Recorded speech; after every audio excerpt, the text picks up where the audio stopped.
Je pense qu'on peut le dire sans se cacher, on a retrouvé notre Paris Saint-Germain. Yo les gars, yo tout le monde, yo les mecs, on se retrouve pour une toute nouvelle vidéo et une nouvelle vidéo débrief de ce match entre Chelsea et le Paris Saint-Germain. Victoire 3-0 à Stamford Bridge face à Chelsea, 8e de finale retour, et le Paris Saint-Germain a écrasé d'une manière exceptionnelle Chelsea, et on va revenir dans ce débrief sur le match, sur ce qui s'est passé à Paris. Il y aura plusieurs vidéos normalement dans la journée parce que j'ai plusieurs choses à dire. Tout d'abord, excusez-moi pour le retard, hein, même la vidéo d'avant-match, des pronos, etc.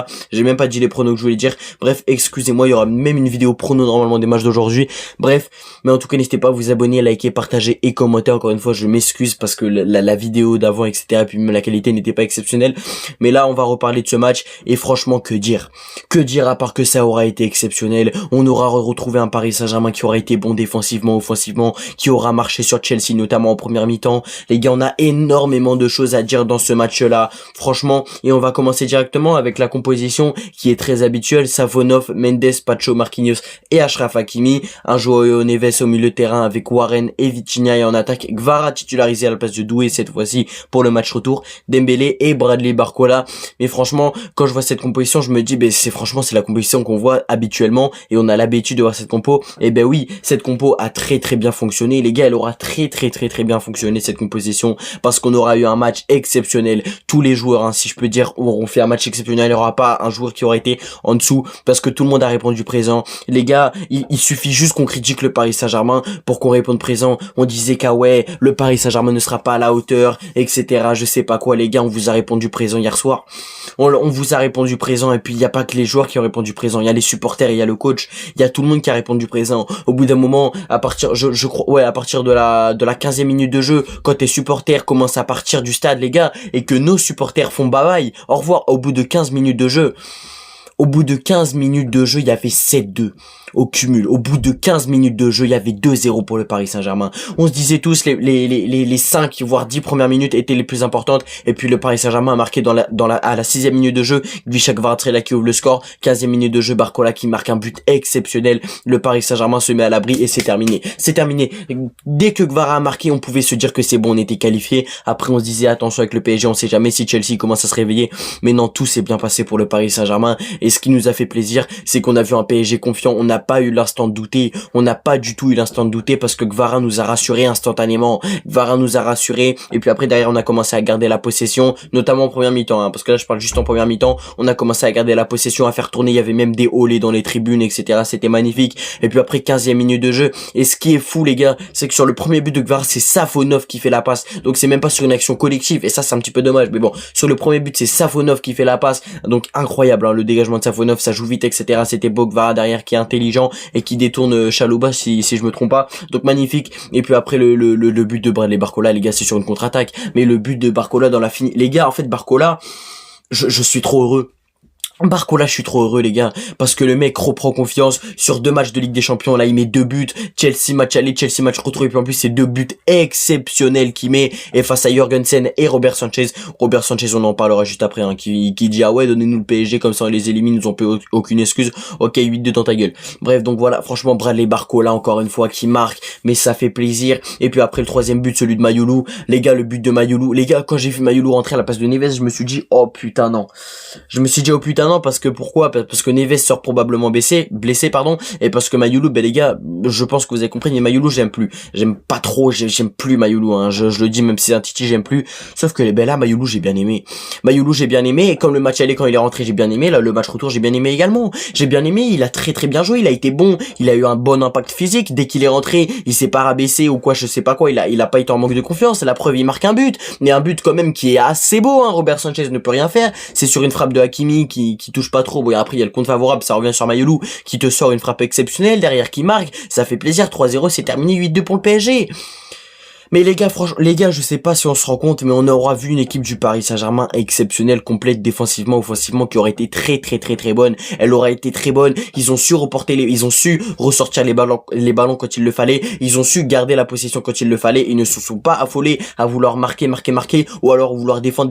Non, on a joué le football qu'on joue d'habitude. On a joué un football qu'on joue habituellement, les gars, face à des petites équipes de Ligue 1. On a joué un football qu'on joue face à des petites équipes de Ligue 1. Les gars, Chelsea n'aura pas du tout été à la hauteur.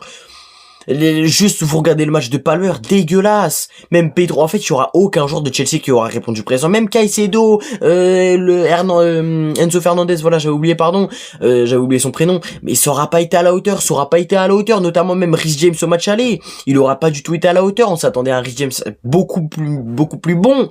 Même là, Palmer, on s'attendait à une réaction. Enzo Fernandez également, parce que oui, ok, c'est bien de montrer le badge de champion du monde, etc. Mais derrière, au bout d'un moment, quand tu fais ça au match retour, chez toi, hein, c'est répugnant. La perf de tous les joueurs de Chelsea aura été répugnante. Et Robert Sanchez qui parle avant le match, mais qui n'assume pas derrière.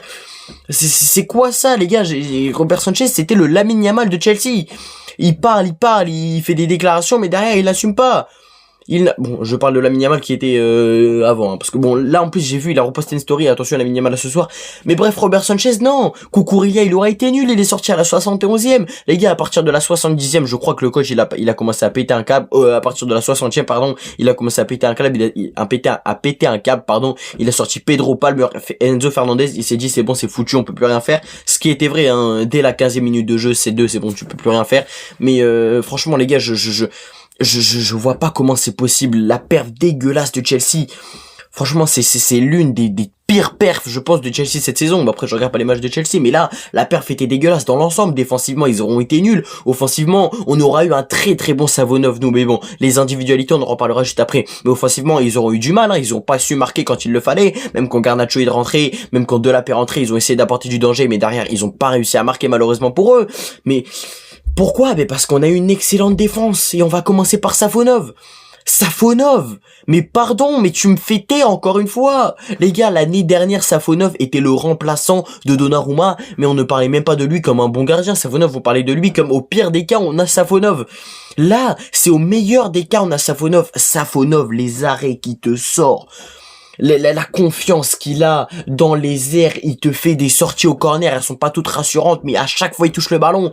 Les gars, Safonov, c'est très très très rassurant. Bon, alors attention, parce que des fois même en fin de match, etc., notamment comme quand Delap est rentré, pardon, c'était un petit peu bof sur les dégagements, c'est-à-dire qu'il prenait son temps, etc. Je sais pas s'il faisait exprès, mais Safonov, les gars, que ce que j'ai bien aimé, les arrêts il nous sauve, il nous a sauvés, etc. C'était magnifique. Et puis derrière, la charnière Pacho Marquinhos, très très bonne. Très bonne. J'ai revu le Marquinhos je sais plus c'était en quelle année, mais le Chelsea Paris Saint-Germain, là où il y a eu la tête de David Luiz et de Thiago Silva, j'ai revu ce Marquinhos là. J'ai vu un Thiago Silva en Marquinhos. Les gars. Et j'ai vu un David Luiz en Pacho. Malheureusement, les deux n'ont pas marqué, ça aurait été magnifique, mais c'est le match défensif de ces deux-là, pardon, était exceptionnel. Et Mendes et Hakimi, c'est magnifique. Hakimi qui retrouve un lien avec un but, c'est-à-dire qu'il fait une passe décisive, ça fait plaisir parce que ça faisait longtemps qu'on n'avait pas vu Achraf Hakimi monter comme ça, etc. et reprendre un petit peu de confiance. Mais Hakimi qui fait une passe D, Mendes qui aura été très très bon. Il aura bien défendu, même si l'attaque de Pedro Neto n'aura pas forcément été bonne. La défense aura été exceptionnelle. Et avant, il y a quoi? Ben, il y a le milieu de terrain. Vitinha, quel match! Warren Zaïre-Emery, c'était un petit peu plus compliqué, mais à l'épaule, il était là. On s'attendait à un match très très compliqué au milieu de terrain. Au match aller comme au match retour. On s'attendait tous à un match compliqué au milieu de terrain avec Caicedo, Enzo Fernandez, André Santos. On s'attend à un milieu de terrain qui est très très très physique et qui a énormément de cardio d'endurance. Eh ben, je l'ai pas vu sur ce match-là. Parce que j'ai vu un autre milieu de terrain qui a pocket celui de Chelsea. Caicedo, invisible. La prise individuelle des joueurs parisiens sur les joueurs de Chelsea était magnifique. Neves sur Palmer, c'était exceptionnel. Palmer, on ne l'a pas vu grâce à un joueur Neves qui l'a collé, qui est sorti à la 45e minute de jeu. Mais en première mi-temps, exceptionnel. Il l'a collé, il ne l'a pas laissé respirer. Cole Palmer, on ne l'a pas vu. Claude Palmier, j'ai vu ça sur Twitter, mais c'était dégueulasse, Cole Palmer. C'était nul. Vitinha, très bon match, encore une fois, qui vient suppléer quand il y a un défenseur en trop. Enfin, quand il y a un défenseur en moins, pardon. Il vient en tant que troisième défenseur. Vitinha, très bon. Et offensivement, les gars. Offensivement, en fait, je me dis, qui peut me prouver qu'on n'a pas la meilleure attaque d'Europe? Alors oui, il y a le Bayern, qui a mis 6 buts à l'Atalanta. À Bergame, à l'Atalanta. Mais qui me dit qu'on ne fait pas partie des meilleures attaques d'Europe, voire du monde. Parce que oui, il y a le Bayern devant nous avec Luis Diaz, ok, Kane Olise, ok. Mais il y a qui après? Tu peux pas me dire le Barça parce que t'as Yamal, t'as Rashford c'est compliqué, t'as Rafinha après c'est aussi bon, mais bon, c'est compliqué. Arsenal, tu peux pas me dire qu'ils ont la meilleure attaque. Les gars, on a la deuxième meilleure attaque d'Europe. Kvaratskhelia sur le côté, mais les gars, Kvara, ce mec-là est beaucoup trop fort. Quand il enfile le maillot de la Ligue des Champions, c'est un autre homme. C'est un autre homme. Kvara, le match de hier soir. Waouh! Kvara! Waouh! Homme du match aller-retour. Il claque un but qui est pas forcément beau, hein. Robert Sanchez fait aucun effort, mais il vient nous mettre à l'abri, il vient nous faire respirer. Mais bon Dieu, Kvara, tu sors d'où? Pourquoi en Ligue 1 tu fais des perfs nuls et en Ligue des Champions, mais t'es Kvaradona? Et c'est quoi ça? Et puis après Barcola, oh là là, Barcola les gars, je le dis, je le répète, hein, avec la confiance Barcola, c'est ballon d'or, arrêtez. Le but de Barcola avec finition, pardon, c'est ballon d'or. Le but, en fait là il y a tout qui va bien ensemble du moment où Barcola marque. Pourquoi? Le but, l'extérieur, lucarne magnifique, la célébration Drogba, il glisse sur les genoux, il va voir les supporters, il leur fait un câlin. Ça montre quoi? Ça montre que Barcola sous finition, c'est de retour, et Barcola a retrouvé la confiance, et que Barcola a la confiance des supporters. Quand on a vu Barcola marquer et quand on l'a vu célébrer avec le supporter, on voyait que les deux étaient très contents. En même temps, c'est normal, hein, il marque un but pour le Paris Saint-Germain, c'est normal que les deux soient contents, mais même le but, la formation du but, la contre-attaque, etc. Le niveau de Barcola hier soir, les gars, il est très bon, Barcola. Barcola, il est très bon. Alors oui, je me souviens de un ou deux face à face qu'il a loupé, mais c'est pas grave. Pourquoi? Parce qu'il a marqué un but exceptionnel.